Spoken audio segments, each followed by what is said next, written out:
My name is Emily Harper, and I am 34 years old living in the beautiful, but often gray and rainy city of Portland, Oregon, where the coffee is strong, and the tech industry is even stronger for over a decade. I have given my life to a specific software development firm that specializes in complex data systems. And for almost that entire time, I have been living under the shadow of a man named Lucius, who is a man in his late 50s, with a heart made of cold flint and a breath that constantly smelled like stale cigarettes and cheap bourbon mixed with peppermint gum. To hide the scent of his midday drinks, I started at this company as a young and eager apprentice fresh out of my training and full of hope for the future. But I quickly learned that my professional life was going to be a battle for survival, rather than a climb up the ladder of success. Lucius was my assigned mentor and supervisor back then. But he did not believe in mentoring or guiding anyone. Instead, he believed in breaking people down until they were nothing but shells of themselves so he could feel powerful in his own miserable life. He was a man who had been through 3 divorces and had 3 children with 3 different women, and he seemed to hate the world because of the mess he had made of his own personal affairs. He would spend his mornings nursing a hangover and his afternoons looking for someone to scream at. And as his apprentice, I was the easiest and most frequent target. He would make me do his personal errands, like picking up his dry cleaning or getting him specific lunch orders from across town, and if the sandwich had the wrong kind of mustard, he would throw it in the trash right in front of me and tell me that I was too stupid to even handle a simple lunch order, let alone a complex piece of software code. He would call me names in front of the entire office and belittle my intelligence, saying that women did not belong in the engineering department and that I should go find a job as a receptionist where I would not have to use my brains so much. It was humiliating and soul-crushing, but I needed the job, and I wanted to prove him wrong, so I stayed. And I put up with his temper tantrums for year after year, even as I watched him do his own job incorrectly and blame his mistakes on me or other junior members of the team. He was supposed to be the team lead, but he was really just a bully who used his seniority like a weapon to keep everyone else down, while he coasted on the work that we did. For him, I remember one specific winter night when a major storm was hitting Portland, and the power was flickering at the office, but Lucius forced me to stay until 3 o'clock in the morning to fix a bug in the system that he had actually created himself, while he sat in his office, drinking from a silver flask and watching sports on his computer screen. When I finally finished the work and showed it to him, he did not even thank me, but instead told me that I took too long and that a real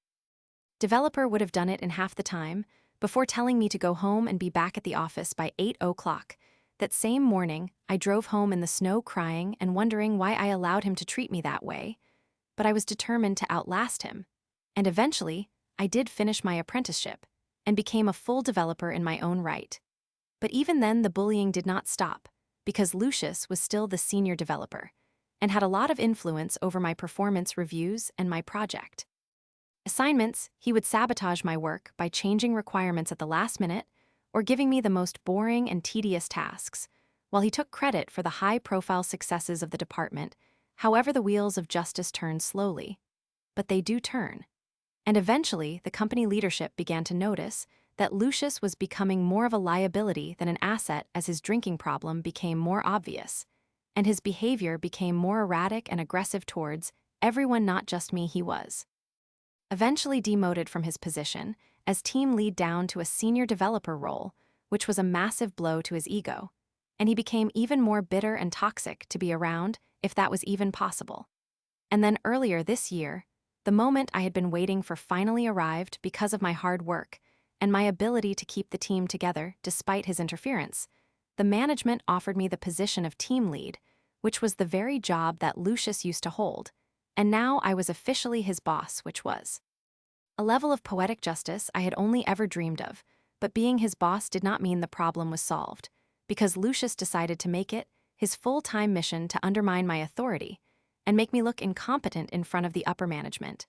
And the rest of the team, he would ignore my instructions in meetings and speak over me as if I were still that 22-year-old apprentice who did not know anything. He would roll his eyes when I gave assignments, and he would go behind my back to the chief executive officer to complain that I was ruining the department with my new ideas. The chief executive officer was an old friend of Lucius, and they had a history that went back 20 years, so the chief executive officer was very reluctant to see the truth and would often tell me to just be patient with Lucius, because he was going through a hard time or that he was just a little old-fashioned in his ways. The human resources department was not much better because they viewed Lucius as a fixture. Company and they did not want to deal with the paperwork or the legal headache of firing a long-term employee, so they enabled his behavior by giving him endless warnings that never led to any real consequences. And I found myself in a position where I was the leader of a team, but I had a poison pill sitting right in the middle of my department that I could not get rid of,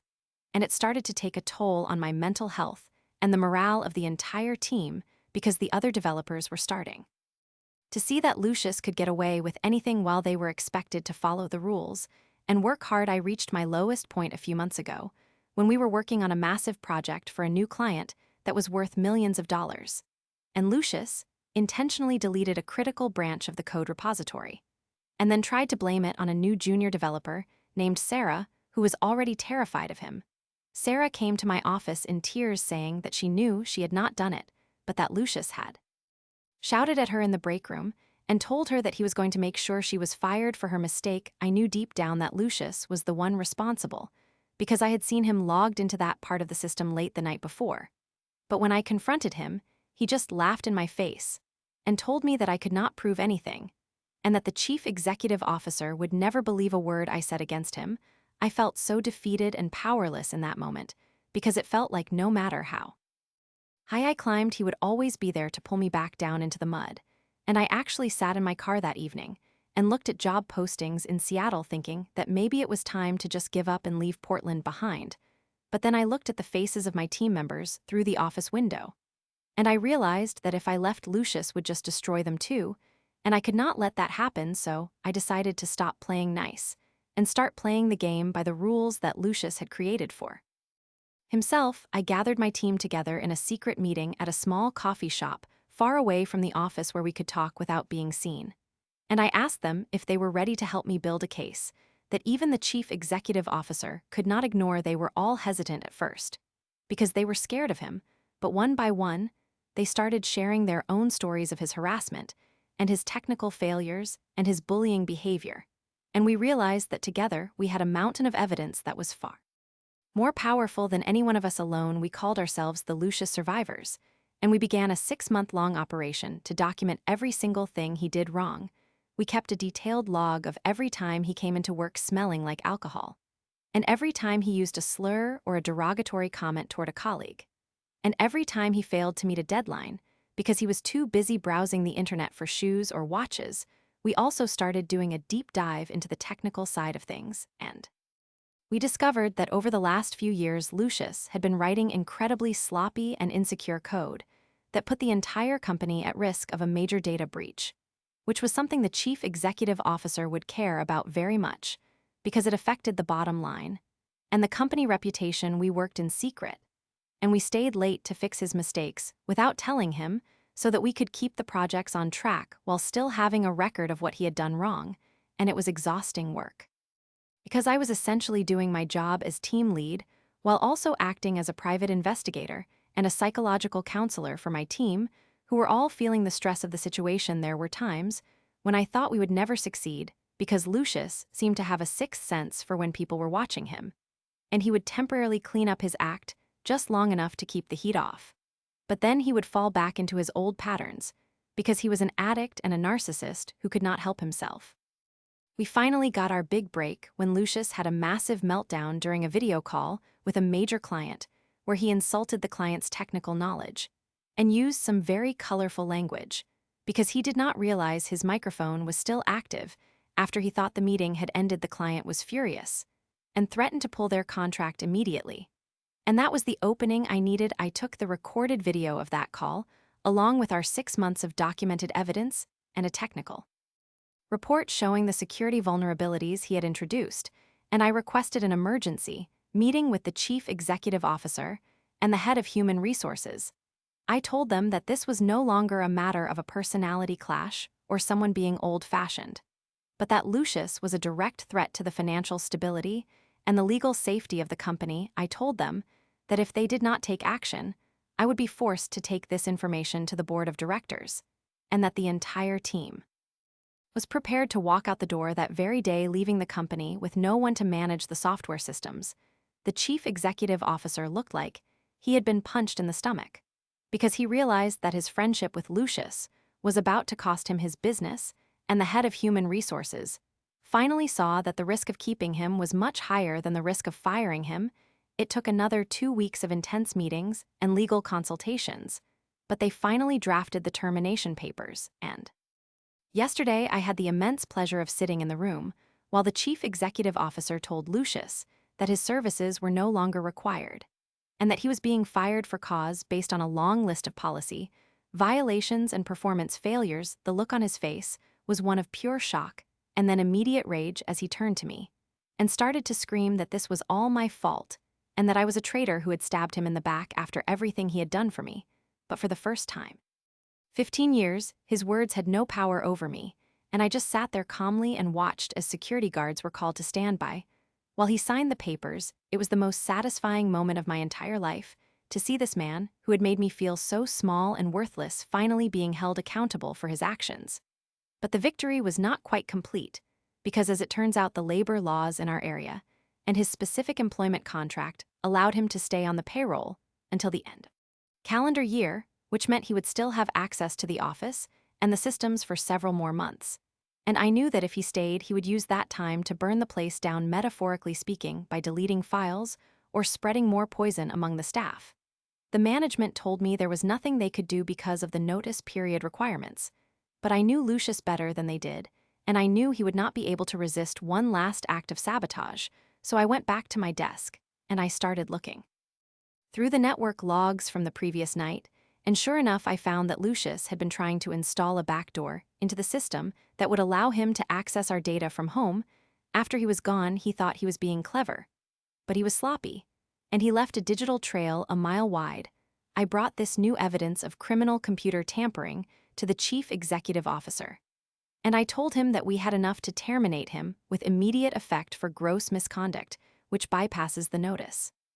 period and the severance pay. The chief executive officer finally had enough, and he authorized me to revoke all of Lucius's access codes and have him escorted from the building immediately. I walked over to Lucius's desk, where he was currently packing his things into a cardboard box while smirking at the younger developers,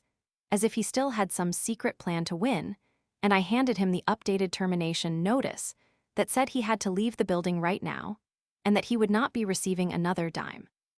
from the company. His smirk disappeared, and he looked like he was going to explode, but the security guards were right behind me, and they did not give him a choice. They picked up his box and walked him toward the elevator in front of the entire office. And as the elevator doors closed, I saw the realization hit him that his career was over, and that he had finally lost everything because of his own ego and cruelty. The entire office was silent for a moment, and then a slow ripple of applause started at Sarah's desk and spread across the room until everyone was standing up and cheering. It was not just a win for me, but a win for everyone who had ever been bullied by a person in power who thought they were untouchable. We spent the rest of the afternoon ordering pizza and talking about the future without the constant fear of a Lucius tantrum hanging over our heads, and I felt a weight lift off my shoulders that I had been carrying since I was 22 years old. I went home that night and opened a bottle of the most expensive champagne I could find in Portland, and I sat on my balcony watching the rain and thinking about how far I had come from that crying girl in the snow. I am now the team lead of a happy and productive department, and we are doing the best work of our lives, because the toxicity is finally gone. The lesson I learned is that revenge is not about being as mean as your enemy, but about being better than them, and having the patience to let them destroy themselves while you build something better in their place. I heard through the grapevine that Lucius is trying to find work at other firms in the area, but word travels fast in the tech community, and no one wants to hire a man with his reputation and his history of technical sabotage, so he is currently sitting at home with his bottles and his bitterness while I am leading my team into a bright new future. And there is even a rumor that the company might give me a performance bonus for saving the client contract that he almost ruined, which would be the perfect final touch to this entire saga. I am finally free, and it feels better than I ever imagined it could. And I know that whatever challenges come my way in the future, I can handle them because I survived the reign of Lucius. And I came out on top as a stronger and more confident woman than I ever thought possible. The rain in Portland does not seem so gray today. Because for the first time in a long time, the sun is finally shining on my career, and my life is my own again.